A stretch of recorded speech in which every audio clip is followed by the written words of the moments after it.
Muy bien, en este video vamos a hablar principalmente de lo que se conoce como toxicocinética. La toxicocinética muchas veces la vemos representada por las siglas LADME. LADME significa liberación, absorción, distribución, metabolización o biotransformación de una droga y eliminación o excreción de la misma. Es el estudio que comprende todos los procesos que experimenta un tóxico o una droga o una sustancia que ingresa en el organismo en función del tiempo. Tenemos que tener en cuenta cómo es el pasaje de algunas sustancias a través de la membrana. Tenemos diferentes maneras de realizar este pasaje a través de membranas. Entre ellas tenemos la difusión pasiva, la filtración, el transporte activo y la difusión facilitada. La difusión pasiva es el mecanismo más importante de pasaje de las sustancias.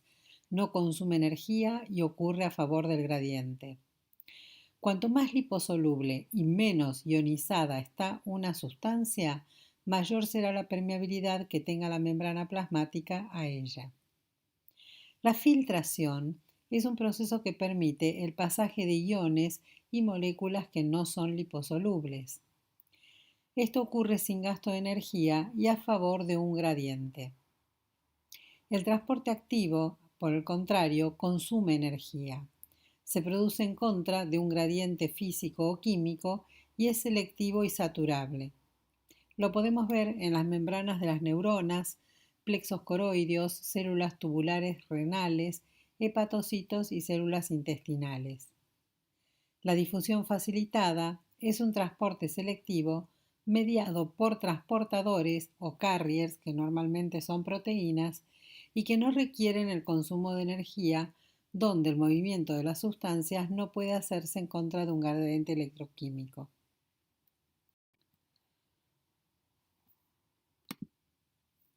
Vamos a ver un poquito qué son los compartimentos y el orden de los procesos. Los compartimentos son tejidos o sitios del cuerpo donde los tóxicos se pueden hallar en forma homogénea. El orden de los procesos es en realidad una expresión matemática que describe la velocidad de cambio en las concentraciones en que un tóxico está en un determinado compartimento, y tenemos tres tipos: orden 0, orden 1 y orden 2. Orden 0, la velocidad de cambio es constante. No depende de otros factores y son procesos enzimáticos saturables muy frecuentes en toxicología. Orden 1 es cuando la velocidad de cambio varía de acuerdo con la concentración. Por ejemplo, es lo que ocurre con la difusión pasiva y la filtración. Y en el orden 2, la velocidad de cambio también varía con la concentración, mucho más que los de orden 1, pero no son frecuentes de ver en toxicología. La liberación es el conjunto de modificaciones del estado de una droga o de un tóxico que permiten posibilitar la absorción de dicha sustancia. Es decir, en la mayoría de los casos, para que una sustancia se pueda absorber, tiene que ser liberada, y el proceso que principalmente ocurre es la solubilización. Algunas sustancias tóxicas tienen capacidad de acumularse en el organismo y luego ir liberándose lentamente. Estas son las drogas o las sustancias que llamamos de liberación prolongada. La absorción es el paso del tóxico desde el sitio donde fue administrado hacia la circulación sanguínea, y el grado medida en que lo hace. Todos los tóxicos o las drogas que se administren por vía endovenosa no sufren este paso de absorción, ya que pasan directamente a la sangre. Hay otro concepto que es el de biodisponibilidad, y se refiere a la fracción o al porcentaje del fármaco que alcanza la circulación sistémica sin producirse ninguna modificación, es decir, la fracción o porcentaje de fármaco inalterado que alcanza la circulación sanguínea. y la velocidad a la que ocurre este proceso. También hay algunos fármacos y algunos tóxicos que sufren un efecto de primer paso. Este primer paso, que suele ser hepático por lo general, tiene que ver con la metabolización del tóxico fármaco o droga y es la pérdida que se sufre de dicha droga fármaco tóxico cuando es absorbido por vía digestiva y metabolizado en el hígado. También en algunos fármacos o en algunos tóxicos si tienen excreción por vía biliar, ya que hay una parte de la sustancia activa que no va a llegar a la circulación sistémica. Aquí tenemos algunos factores que modifican la absorción. Uno de ellos es la solubilidad del tóxico. Cuanto más líquido sea el medio, más rápido se absorberá la sustancia. La velocidad de disolución de dicha sustancia, la concentración de la droga o del tóxico, la circulación en el sitio de absorción, el área de superficie de absorción y la vía de administración o de exposición al tóxico. La vía digestiva es la vía principal de absorción en casos de ingesta accidental o intencional de un tóxico. La ingesta accidental la solemos ver en los niños, ¿sí? Niños pequeños que gatean o que empiezan a caminar y que en la cocina, si no están bien cerradas las puertas de las alacenas, los niños a veces tienen acceso a cáusticos o elementos de limpieza, sustancias que pueden ser tóxicas, las abren y las toman. Accidentalmente se intoxican con eso. Intencional, por lo general, está más relacionada con los suicidios, personas que ingieren venenos o tóxicos por vía oral. También depende mucho de la concentración y disolución del tóxico. Son procesos pasivos, hay mayor absorción para las sustancias menos ionizadas y más liposolubles.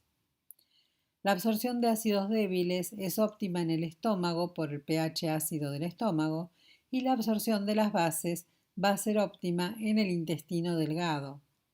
Sin embargo, las microvellosidades del intestino delgado, la superficie de contacto, el mecanismo absortivo de las células entéricas y los movimientos peristálticos hacen que la absorción de las sustancias en general sea mucho mayor en el intestino.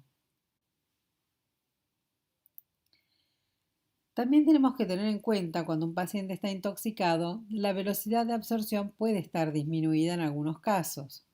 Cuando ingieren gran cantidad de comprimidos, cuando las formas farmacéuticas tienen cubiertas entéricas, cuando los comprimidos o drogas son de liberación prolongada o sostenida, ¿sí? De liberación lenta, por baja hidrosolubilidad, en el caso de la difenilidantoína y la carbamazepina, por acción colinérgica, como tienen los antihistamínicos y los antidepresivos tricíclicos, por hipotensión y por hipotermia, en el caso de narcóticos, bloqueantes de canales de calcio, por insuficiencia cardíaca y en general allí vamos a tener una velocidad de absorción disminuida. También tenemos una absorción pulmonar por vía inhalatoria. Algunas partes del sistema nervioso van a actuar como filtro, de manera que no todo lo que entre por las narinas de la nariz o por la boca llega al pulmón. Solo las partículas menores a un micrón alcanzan el saco alveolar. Se disuelven por difusión o pueden también ser fagocitadas por los macrófagos alveolares. La superficie de absorción alveolar es una superficie muy grande. Es un poco menor en los pacientes que tienen EPOC por el enfisema que tiene destrucción de las trabéculas que dividen y separan los alvéolos. Pero en general el tóxico aparece en la sangre rápidamente. Esto hace que la absorción pulmonar sea una vía muy eficaz. La absorción térmica y de las mucosas también es una vía de entrada de los tóxicos. La piel permite la absorción de moléculas solubles y de pequeño tamaño, atravesando con dificultad la capa córnea de la piel. Pero esto no ocurre en las mucosas, que son mucho más permeables a los tóxicos. En los niños en particular hay que tener en cuenta que el alcohol etílico común, el etanol, se absorbe muy rápidamente por la vía cutánea de la piel. Así que hay que tener mucho cuidado cuando frotamos alcohol en los niños, en los bebés, precisamente porque pueden intoxicarse con alcohol por esta absorción que ocurre a nivel de la piel. La distribución es el proceso mediante el cual el tóxico pasa desde la sangre hacia los tejidos y está dado por difusión pasiva. Los factores más importantes para esta difusión pasiva son la liposolubilidad y el peso molecular. Hay dos compartimentos importantes, el central y el periférico. Central es la sangre y los órganos que están muy perfundidos como el cerebro, el corazón, el pulmón, el hígado y el riñón, que reciben una distribución inmediata. Y el periférico, que se refiere más a músculos, piel, tejido adiposo y hueso, que tienen una distribución lenta. Después de un tiempo, entre todos estos sitios de distribución se alcanza un estado de equilibrio. Por eso, en los procesos de distribución vamos a evidenciar dos fases, la fase alfa y la fase beta.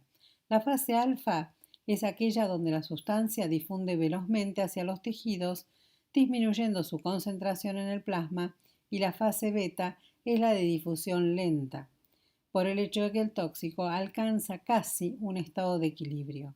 También se relaciona con la fase de eliminación. Y el concepto de volumen de distribución es un concepto importante porque relaciona la cantidad de droga presente en el cuerpo y la cantidad de droga presente solamente en el plasma. Este volumen de distribución presenta una constante para cada tóxico, droga o sustancia, y aquellas sustancias que permanezcan más tiempo en el plasma presentarán volúmenes de distribución bajos. Tener un volumen de distribución bajo es una condición importante que debe cumplir una sustancia para que una hemodiálisis sea útil o eficaz. Vida media es otro concepto que es importante en toxicología precisamente por el tema de la eliminación de la droga. La vida media es el tiempo que tarda la concentración plasmática o cantidad de droga que hay en el cuerpo en reducirse a la mitad. Esto va a depender de lo que se llama clearance o también llamado aclaramiento o depuración de una sustancia y del volumen de distribución de la misma. Se requieren 4 vidas medias para eliminar alrededor del 94% de la droga. Y esta es la fórmula para el cálculo de la vida media. Vida media es igual a 0,693 por el volumen de distribución dividido la depuración o aclaramiento o clearance de esa droga. Luego podemos hablar un poquito de lo que es la acumulación o reservorio de sustancias. Algunas sustancias se pueden acumular en algunos tejidos y luego ser liberadas al torrente sanguíneo de forma muy lenta. De manera que la concentración de la droga en el lugar de acción resulta constante o sostenida y los efectos se prolongan. En algunos casos esto es deseable, óptimo o bueno o favorable porque hay fármacos que necesitamos que se vayan liberando de manera sostenida en el tiempo o constante y que tengan esa liberación prolongada. Por otro lado, hay algunos casos de sustancias tóxicas en los cuales esto es muy malo porque en el caso de los organoclorados o lo del plomo, se acumulan en los tejidos y también se van liberando durante mucho tiempo, lo que hace que la vida media sea muy larga, de años, por ejemplo, para poder eliminarla.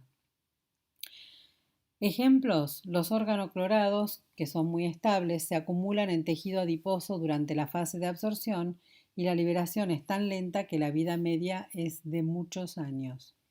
El plomo, que es otro ejemplo que causa una enfermedad que se llama saturnismo, se acumula en el hueso con un depósito de más del 90% del metal contenido en el organismo. Puede llegar a tener una vida media tan larga como 10 a 30 años. También hay que tener en cuenta que muchas drogas se unen a proteínas plasmáticas. Esto es lo que llamamos UPP o unión a proteínas plasmáticas. Principalmente se unen a la albúmina, en particular las sustancias ácidas, y también a la alfa-1 glucoproteína, las sustancias o drogas básicas. La unión a dichas proteínas tiene una finalidad que es el mecanismo de control para limitar la concentración en los tejidos, es decir, el pasaje. Solamente va a atravesar la membrana la fracción libre, la fracción que no está unida a proteínas. La concentración efectiva de un tóxico es la que aparece libre en el plasma, ya que es la única que atraviesa las membranas. El metabolismo o biotransformación es un proceso que por lo general ocurre en el hígado, además ocurre en otros lugares, pero es un proceso que permite modificar los tóxicos o las drogas en el organismo para producir moléculas más hidrosolubles que puedan ser eliminadas eficientemente. Si una droga o tóxico o sustancia no es hidrosoluble, la biotransformación la hará soluble para que no se acumule y para que pueda ser eliminada de manera eficiente y total. Cuando no ocurre, entonces la droga se empieza a acumular. Las reacciones pueden ser reacciones de fase 1 o de fase 2. Estas reacciones de fase 1 convierten a una sustancia en un metabolito polar, ¿sí? Es la de solubilización o hidrosolubilización. Y esto ocurre por mecanismos de oxidación o reducción o por hidrólisis. Luego de esta fase 1, de esta solubilización o hidrosolubilización, este metabolito polar puede ser más activo, menos activo o inactivarse.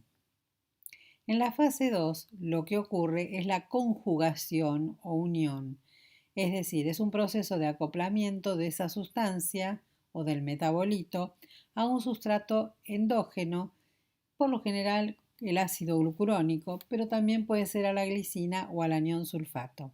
Esto también aumenta la hidrosolubilidad. Los procesos de biotransformación ocurren fundamentalmente en el hígado. En menor proporción, también pueden ocurrir en el plasma, en el riñón, en el pulmón y en el intestino. Los podemos dividir en dos sistemas. El sistema microsomal, por el retículo endoplasmático liso hepático, y el sistema no microsomal, que está constituido por enzimas solubles presentes en todas las demás células del plasma y del cuerpo. Además, hay ciertas drogas que pueden actuar como inductores o inhibidores del sistema microsomal. Como inductores tenemos la carbamazepina, el etanol, el fenobarbital y el metronidazol, y como inhibidores el alopurinol, la clorpromacina, warfarina y mipramina. Cuando hablamos de eliminación o de excreción, por lo general nos referimos al riñón, pero recuerden que no solamente el riñón elimina las drogas o los tóxicos, sino que también se pueden eliminar a través de las heces, de la bilis, de la leche materna y del pulmón. Los tóxicos se excretan del organismo sin modificarse o pueden estar modificados y excretarse como metabolitos. El riñón es el órgano más importante de eliminación. Las sustancias que se eliminan por heces, por lo general, son drogas o tóxicos que han sido ingeridos y que no fueron absorbidos, o son metabolitos que se excretan por bilis y que no fueron reabsorbidos en el tracto intestinal. Por la vía pulmonar vamos a excretar gases tóxicos y anestésicos. Por la leche materna pueden excretarse sustancias potencialmente tóxicas para el recién nacido. Los mecanismos de excreción en el túbulo renal implican tres procesos fundamentales. Uno es la filtración glomerular en el glomérulo renal y luego en la sección de todos los túbulos tenemos secreción y reabsorción tubular. Algunas características de las sustancias, tales como su unión a proteínas, la tasa de filtración y la hidrosolubilidad o la liposolubilidad, modifican la eliminación de las sustancias. El pH urinario ácido facilita la eliminación de compuestos básicos y el pH urinario básico facilita la eliminación de las sustancias ácidas. Esto es todo lo que refiere a la cinética y nos vemos en el siguiente video. Muchas gracias.